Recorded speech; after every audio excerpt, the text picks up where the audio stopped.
Hey, what's up? Megafatchunks here, playing Hardpoint on EA, man. I am commentating, me, megafatchunks, my gamertag is megafatchunks. I don't know how people take me seriously with that gamertag, but I don't ever plan on changing it unless someday I get into like Optic or FaZe or any of those people, but I don't think that will ever happen. I'm not thinking I'm gonna get into any tier 1 teams anytime soon. So this is what I'm going to talk about. I'm going to talk about myself, my gameplay, what I think of this game, what I'm doing in this game. I think it's important for me to talk about that. And then I'm going to talk about what I think of the whole MLG community and all the MLG teams like Optic and FaZe and all of them. I'll put my 2 cents into that. So, first off, about me, I've been a leader of a clan called Party Hard, COD Harder, PHCH, for 2 years now. Obviously that's not the name of the clan anymore. We changed the name a couple months ago. Now it's Premium Coercion. Almost everyone, there's only one person who's still on my team right now who was already on the team before. His name's Sherlock Domes. He's the only one who's still on the team. Everyone else has either quit or I've removed them for whatever reason. But what's important for me in finding people is that they're good, obviously, at the game, and that their personality is very matching with the rest of the people on the team, especially with mine. I have pretty good fuse when I play this game, but it's a pretty big fuse, but sometimes some things just really piss me off, and I just need to make sure that I'm not getting anybody who will get me mad or anybody on the team mad, because that just brings us down. We need to be playing the best so that we can get higher in the ladders, as we're going to be playing more and more GBs lately. I personally believe that Call of Duty is a hobby. I mean, it's a hobby for me. Some people take it as a job, and I respect that. It's kind of like if someone's job is something that they love doing, then just go for it. I mean, I don't understand why people are always making fun of these big tier 1 players. They're like, oh, you have no life, you don't actually have a job, or you won't ever get a job, or you're never going to be educated. Well, some of these people are pretty educated. I would say most of them are. I mean, you have to be. You have to be smart to play on these T1 teams. You need to be.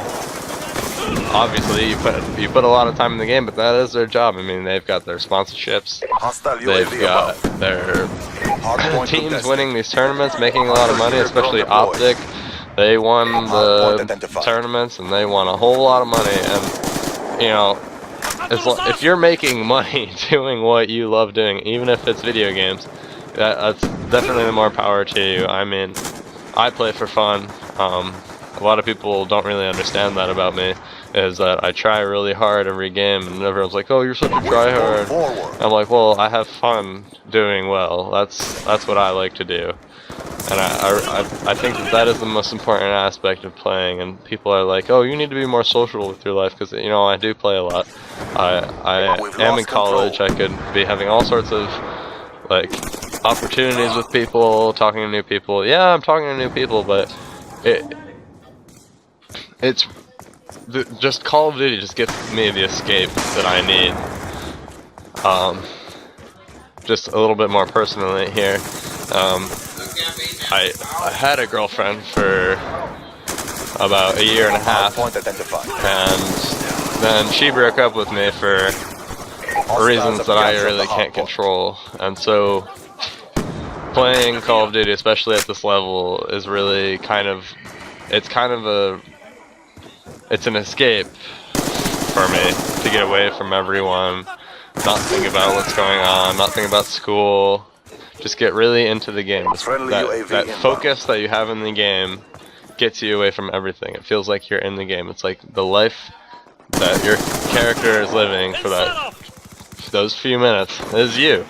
And you are the one who's in the situation And I think that's a big tip that I have for a lot of people listening to this, is that you put yourself in the situation of your character. Yes, I know it sounds strange. It's like, what the fuck? Like, why would I do that? But it really helps. It really makes you check everything, respond to everything well. You really get into the game, and getting into the game is probably the most important aspect of being on any team, even 1v1, 2v2, anything. Playing competitively, you need to have the ability to put yourself and your focus and attention all into the game at the same time. So, enough about me. Lightning strike awaiting coordinates. I've started to think more and more about these tier 1 teams like Optic and FaZe and Perico and all of them. And everyone calls them tier 1. They're like, oh, they're tier 1, they're the best. I was like, okay, well, tier 1, sure. There's a lot of clans. I mean, there's a ton of clans that can compete with Optic and FaZe on the Game Battles playlist.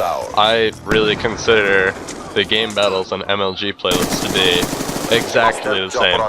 So here's a little hierarchy I made up. I don't think this is gonna catch on because obviously no one watches these videos, but hopefully that changes. Hopefully one day I can look back and watch this and be like, man, I said that I wasn't gonna have very many views, or people weren't really gonna care about what I'm saying, but no, I don't know.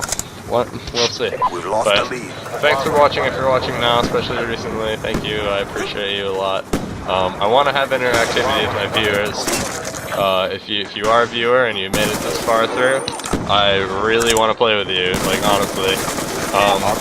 So I'll leave my gamertag at the bottom. Send me a message of what's going on, and I'll hit you up. But anyways, as I was saying, there is tier 1 teams, and this is going off of my model that I made myself for tiers about these MLG teams. I think that there's 5 tiers: tier 1, tier 2, tier 3, tier 4, and tier 5.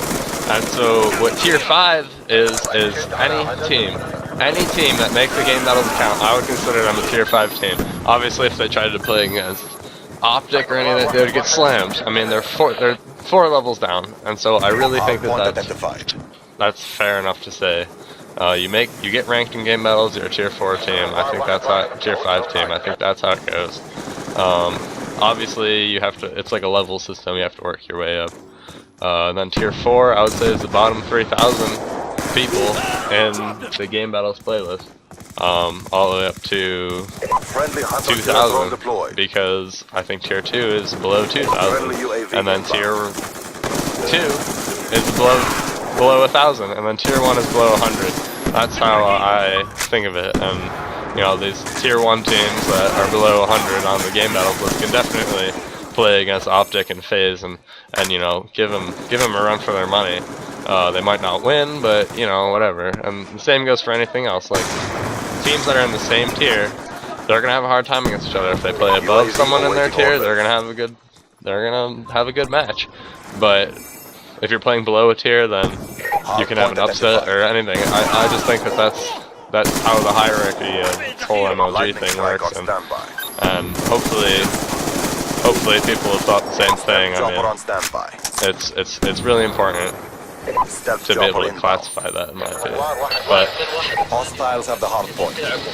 anyways, about these tier 1 teams, I mean, they have all these sponsorships, and I've always wondered how they get these sponsorships. They're doing these things, getting these sponsorships. They're getting like, oh, come out to this tournament and watch me win this game and sponsor me. I think that getting a sponsorship is very impressive. That means a company is willing to make you their employee, pretty much. They're giving you their stuff, they're giving you benefits for you to advertise their name. I think that's great. That means they think that there's a lot of people looking at you right now, and I think that's the best compliment you can get. I don't know, Optic Nade Shots just recently got sponsored by Red Bull, and I was like, wow, that's really fantastic. I thought that Red Bull was mostly just a sponsor of like athletes, but I've really started to notice lately that the Call of Duty and Halo and these competitive games are turning into esports. That Treyarch kind of coined that term. It's probably around before, but these esports that people play is really starting to be more mainstream, especially with more and more people playing video games. Well, that's all I have for now. I hope you enjoyed my gameplay. I hope you enjoyed what I was talking about. I mean, I know it wasn't too exciting, but I mean, I'm just voicing my opinion. Hopefully some of you listen to it. Check out my other videos, especially Gator. He's got a new video coming up pretty soon. It'll probably be uploaded around the same time as this video. So thanks and peace out, and keep calm and Hakuna Matata.